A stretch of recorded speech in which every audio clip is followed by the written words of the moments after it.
Well, hey there. Welcome to my channel. You might be wondering to yourself, what in the world is this guy doing building a pond in the middle of winter? Well, the way that I see it, spring is just around the corner and we are expecting company. If you watched my last video, you'll have seen that we have a pair of wild ducks that takes up residence in our ivy on the hill. I really wanted to have this front yard water garden finished and completed before they arrive this year. So get yourself a hot cocoa, sit back and relax and enjoy the rest of the video, and have a wonderful, warm, dry rest of your day. Cheers. It is after 5 in the morning, and so because it's so early in the morning, I apologize. I'm going to be speaking a little bit softly. I'm not going to be able to bring that content creator energy. I'll try. But out of respect for those that are still sleeping, I think I have to limit the volume as much as I can while I'm here in my living room with the fire because it's cold outside. It's snowing this morning. So normally I'd be doing this in the garage or outside, but not today. It's too cold.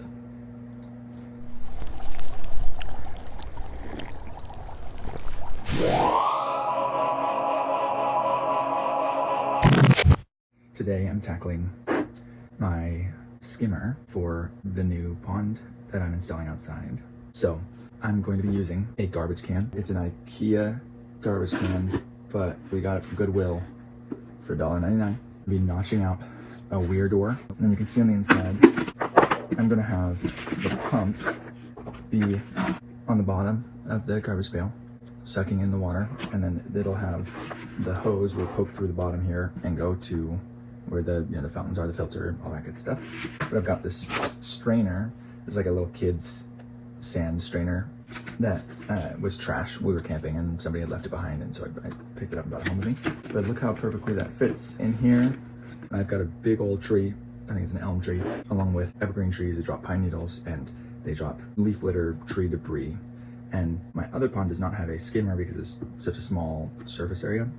And what ends up happening is the stuff on the surface will do loops or will circle around the pond until eventually it gets waterlogged and it soaks and drops. If I happen to catch the items on the surface with my net prior to it dropping, great, but a lot of times it doesn't end up happening. And then once it goes to the bottom, I've got enough hiding spaces and rocks that it's very difficult for me to get the stuff that's fallen to the bottom. So I want to be able to pull water from the surface and actually create a skimmer to catch all that debris. And then what I can do every once in a while when I come out to the pond, I can just grab this out of here. It should be full of debris and leaf litter and stuff, and just flip it upside down and toss that crap into the yard and then place it, boom. All right, so I'm gonna get into the actual build of the skimmer. It's time. On my pond, the top shelf is 9.5 inches.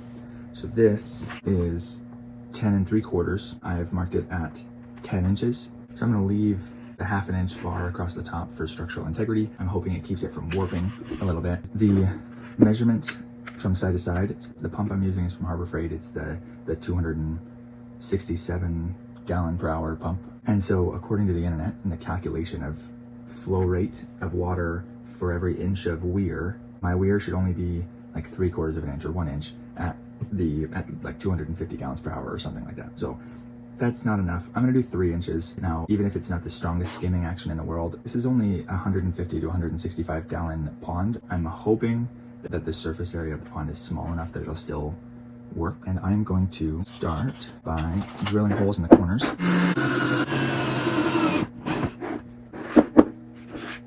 So I am using my razor blade to cut it out the rest of the way.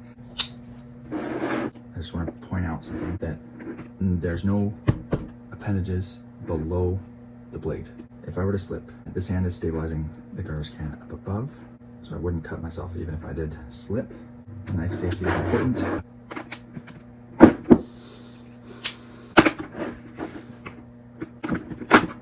Oh, that is my weir door. Alright. And then I will have this taped in here to create a little weir flap. I'll probably, I don't know, maybe I'll have it go the opposite way. Instead of having it be put back in like that, maybe have it like that. See what that does. I don't know. My mom used to say when I was growing up and she was getting her keys and stuff ready to leave the house, and I'd ask, where are you going? She would respond with, well, I'm going crazy. You want to come? But now that I'm older, I get it, Mom. So next, I'm going to drill a hole for the water pump, the exit out of here. So I've got a very, very cool thing. It's called Uniseal, which is kind of like a bulkhead where it allows you to pass pipe through the wall of something.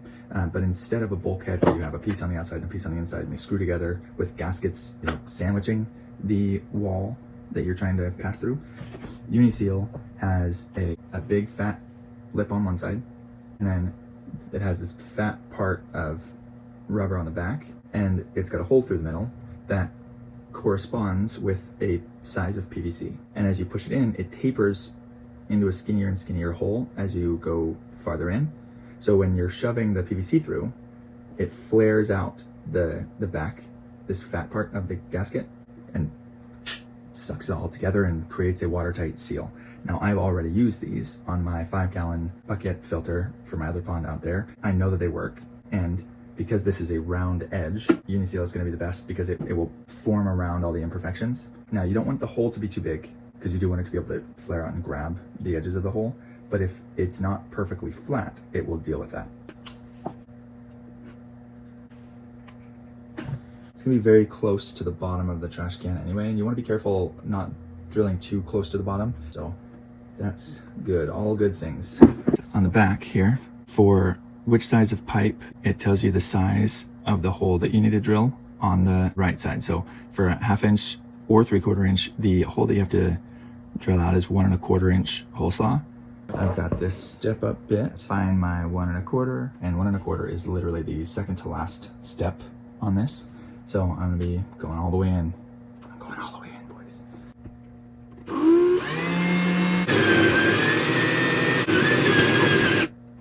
All that good gunk and crap can come off. Oh man, I'm making a mess. Gonna have to clean this all up before my wife wakes up. I don't know that I told her I'm taking her trash can, but she used it as a plant pot, and she has expressed that she's not going to use it as a plant pot anymore, or that we are not allowed to have any more indoor plants. Sorry, that's what she said. We have too many. As you can see, quite a bit. And this is just this room. I have now brought some supplies. What did the janitor say when he jumped out of the closet? Supplies.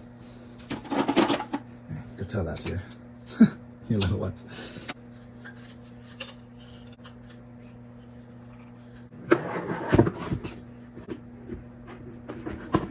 So, I don't know if you can see this. That's the coupler adapter thing that the PVC pipe is going to come through this hole and poke into there. But you have to have room for the Uniseal. It's just going to have to basically go straight out the back of the Uniseal and immediately into the coupler. Shouldn't be hard. I also find it helpful if you taper the edge of your PVC pipe just ever so slightly, just so it doesn't snag on the Uniseal rubber as it's going through it. Sandpaper would also work, probably be easier, but I forgot to grab it when I was down in the garage. So next piece of advice is you want to lubricate the Uniseal. Just a little bit of Vaseline. I get to shove this guy tapered end through. Some nice twisting action while I'm doing it. What about the pump, the coupler, the adapter, and then this 1/2 inch PVC, which shoved through the Uniseal, and that Uniseal is a lot more flared out than it was when it started. Maybe you can see it, maybe you can't. So I don't think there's going to be really any reason for me to remove the pump from this, except for like once a year. So I'm not going to put glue on the PVC coupler because it's all going to be underwater anyway. So like, who cares if it leaks a drip at a time? Not a big deal. But for now, Skimmer is done. Almost. All right, the next thing I'm going to do is put a quick filter layer. And what I'm going to use is, this is a reusable air filter for like a furnace air conditioning, central air system. It's supposed to be reusable. You're supposed to be able to wash the inside mat. And I'm going to use this because it's like a synthetic material that shouldn't break down in the water. It's a washable material, so it can get wet. So I expect it to work much like an aquarium filter pad. So I'm just tracing the outline because I know that this is like the perfect shape. Then I've got these nice scissors.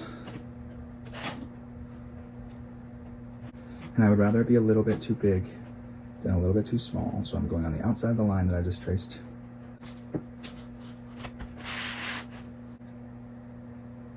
Yeah, it's almost like the polyfilm material for like quilt batting and stuff.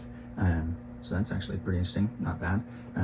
I just cut the circle, notch this just a hair. I'm gonna clean up my workspace a little. So now I've got my skimmer.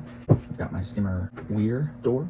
Water will go in and then fall into this trash can. It'll hit this screen and foam pad, which is on top of another screen, which has another layer of this underneath. And then it has the pump at the bottom. Pump is laying on its side. It's got a screen, or it's got, you know, one of those guards and screen things. And in that, there's, I think it's called open cell foam, but it's very, very coarse inside of those. And so with how small those pre-filters are in those pumps from Harbor Freight, if there's nothing to protect it prior to the pump, then it doesn't take very long for all the, you know, the poop, the debris, the stuff in the yard to start clogging up all of those cells, those open pores of that foam, and it ends up starving the pump for water. Now, by doing this, we're gonna skim all the solids off before it gets to the pump, and it won't clog nearly as quickly or as easily because it's got a much bigger surface area that the water can go through for those solids to spread out before it gets to the point where it clogs. Whenever I go out to look at the pond, I'll just grab this and toss it. It's gonna be easy to access. It's gonna be right next to the pond. I go out to the pond that I have already set up like every day, multiple times a day, regardless, just because I want to be out there. So it's really not going to be difficult to grab that strainer and toss it. So what that's going to allow me to do is it's going to allow me to have this be my biological filter. I'm going to make this filter a separate video because of the details associated with it. All right, so we're back in my living room, and after a fairly successful test run of the skimmer that we made, I do want to add a weir door. I've got the piece of plastic that I cut out, that I notched out. I have a little bit of foam. It's kind of like a pool noodle material. This is actually a pool noodle. This is the type of insulating foam that you would put around the pipe. And I just cut a little slit of it. And what that's gonna do is it's gonna go on the back of the door like this, and it's gonna act as the flotation. So, you know, when the weir door is here and it's flapping back, as the water level drops, the flotation will drop with it. And as the water level rises, then the flotation will rise and create more tension on the surface of the weir door. So that makes sense, right? Hopefully. Then I'm gonna take weed fabric. This is just kind of regular weed fabric that I had in my garage. And I'm gonna take the plastic weir door and the foam. I'm gonna wrap this guy around here. And then I'm going to basically grommet them onto the front there, and then that'll work as the flap. Okay, but I'm gonna start with this. So I'm actually going to recommend that you don't do this the way that I did it. Do it this way instead. So if I could go back and redo it, I would, instead of using rivets to secure the weir door flap to both the trash can and to the plastic weir door, I would use zip ties instead. And ultimately, the way that I'm doing it in the video, I would do the same thing where I would drill 2 holes down here on the wall of the trash can, the skimmer box. Then I would drill holes in the plastic weir door, and I would still fold the weed fabric behind, flap that all the way around and come around like this, like I did in the video. But I would, instead of putting a rivet here and another rivet on the other side and then 2 rivets on the door itself, I would just take a zip tie and go through here, come down, zip that, zip it, and then on the other side do the same thing. have them be loose, I would use the zip ties, I would leave them a little bit loose so that there was wiggle room so you could still move the weir door around. And if you accidentally tighten it too much, then guess what? You cut off the zip tie and you do it again, right? So if I could go back and do it again, that is what I would modify. That's what I would change, is I would use zip ties to secure it instead of rivets, because the rivets were a pain. You may or may not have a rivet gun, and most people have zip ties, and if you don't have them, they are very, very cheap and very versatile. So that's what I would do instead. Gosh, I don't know why that was so hard.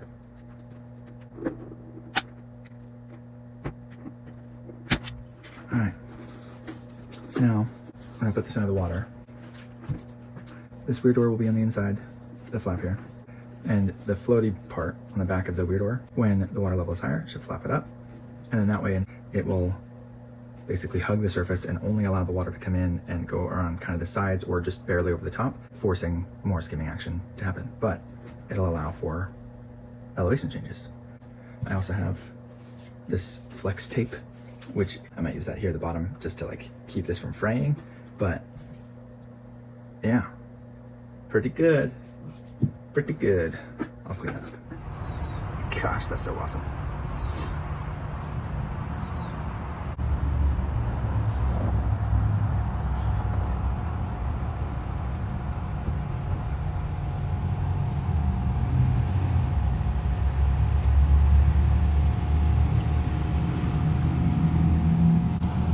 I think it works. What do you think?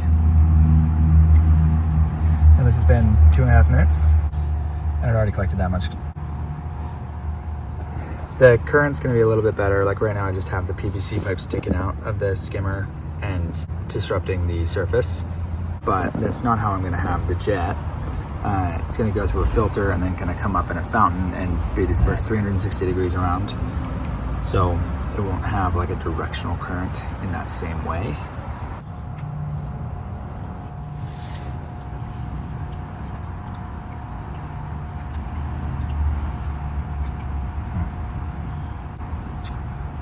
Maybe that pad is too much. I don't know. Interesting. Well, it works. Check that out. That's awesome. And the stuff that goes in it stays in it. So I got this kind of fake rock fountain thing that I got for free from my neighbor. So I figure what a perfect opportunity to use it as a skimmer cover.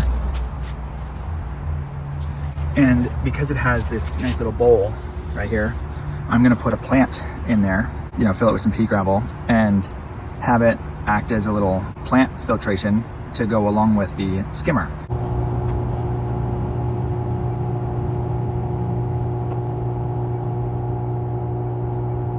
Swink. Oh, that's funny.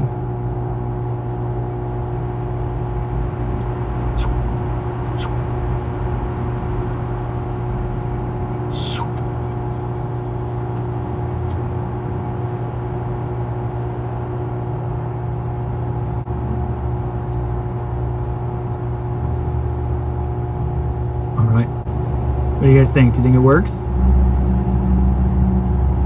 Yeah, I think it works. Nice. You should be able to apply this to any pond size that's bigger than like 50 gallons. You can use a bigger tote. You can really do this with any pond that you want to create a little skimmer like that. So, good luck. Cheers.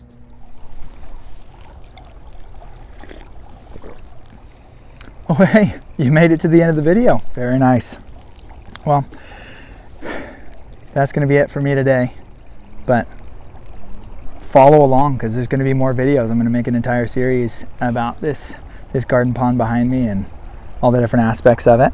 Some clever tips and tricks that I've learned along the way. And I hope that you enjoy it almost as much as I did not enjoy making it. It's probably time for me to go back inside.